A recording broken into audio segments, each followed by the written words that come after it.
Yeah, time code, it's easy, you should all be doing it and utilize it, don't be scared of it. How are you? Raining again in the UK, just driving, back from the office.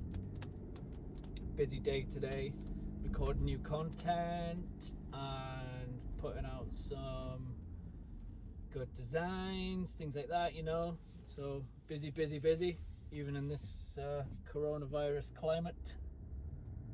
So yeah, good stuff. And I just wanted to chat about something that came up. Just a little question. I think it comes up time and time again. Is that little thing we call time code. So, you know, time code's a funny thing. Sorry, excuse me. So time code's a funny thing. It's like, you know, people think it's this anomaly, it's scary, it's, you know, in reality it's actually so darn simple, it's so easy that, you know, a kid could do it. And, you know, you should check out our course on time code and what you need what you need for when you start programming time code. Just got a little bit hot in here. And basically, time code's so easy. It's essentially a clock, right? So it's 24 hours in a clock. Each hour's got minutes, and you basically program your whole program. You know, it depends on your show, but generally it's you program a song per hour. So song 1 in your set list would start at, well, you could start it at 0 or 1. Generally 1 would be good. So start song 1 at 1, song 2 at 2, 3 at 3 hours, 4 at 4 hours, 5 at 5 hours, and so on, until, you know, you've got your whole song.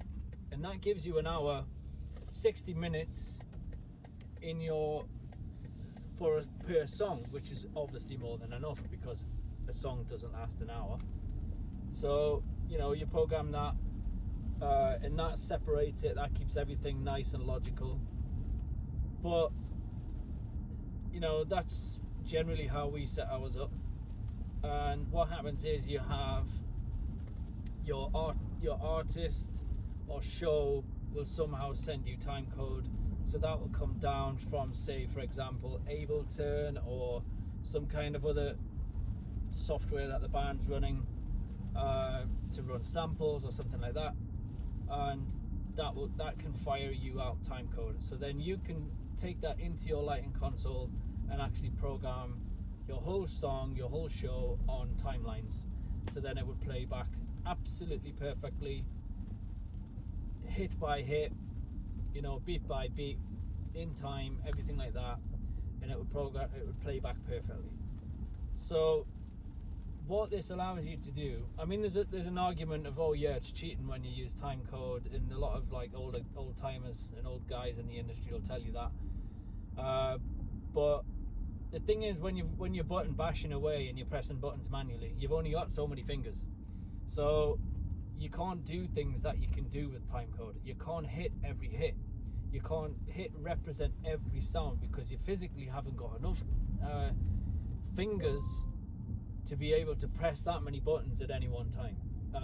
And even if you program, you know, trigger upon trigger on like stack your cues and your cue lists, it just, sometimes you're going to miss, you're going to be out of time, you know, human error comes into it, and it's just it's impossible to beat a computer as a human being. It's impossible. So time code just is a no-brainer, and it allows you to, you know, program things that you could not necessarily do. And it's just, I don't understand why people don't embrace time code.